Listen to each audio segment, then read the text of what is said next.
সবথেকে বড় ব্রেকিং নিউজে নজর থাকবে। পিসিআর কে বলবো বিগ ওয়ালে সেই ব্রেকিং দেওয়ার জন্য। এই মুহূর্তে সবথেকে বড় খবর, শর্ত সাপেক্ষে জামিন পেলেন সুজয় কৃষ্ণ ভদ্র। আরো একবার জানাবো আপনাদেরকে, প্রাথমিক নিয়োগ দুর্নীতি মামলা, সেখানে অন্তর্বর্তীকালীন জামিনে গৃহবন্দী ছিলেন তিনি।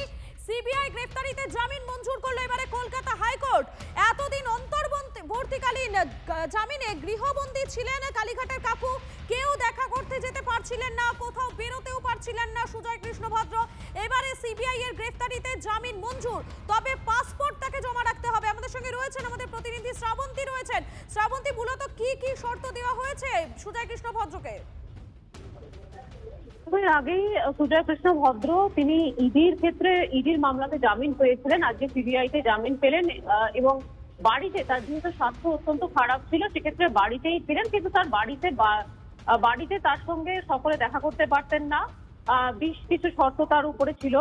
নতুন করে সিবিআই মামলায় যে জামিন দেওয়া হয়েছে সেখানে তাকে পাসপোর্ট জমা রাখতে হবে, তার ফোন নাম্বার জমা রাখতে হবে, তদন্তকারী যে অফিসার রয়েছেন তিনি যখন সপ্তাহে ডাকবেন তার সাথে দেখা করতে যেতে হবে, সর্বোপরি প্রমাণ নষ্ট করা যাবে না, এমনটাই নির্দেশ আদালতে।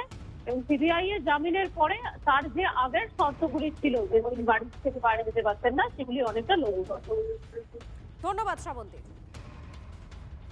আরো একবার জানাবো আপনাদেরকে এই মুহূর্তে লেটেস্ট আপডেট। এবারে শর্ত সাপেক্ষে জামিন পেলেন কালীঘাটের কাকু। শর্ত সাপেক্ষে প্রাথমিক নিয়োগ দুর্নীতি মামলায় সুজয় কৃষ্ণ ভদ্রের জামিন মঞ্জুর করলো কলকাতা হাইকোর্ট।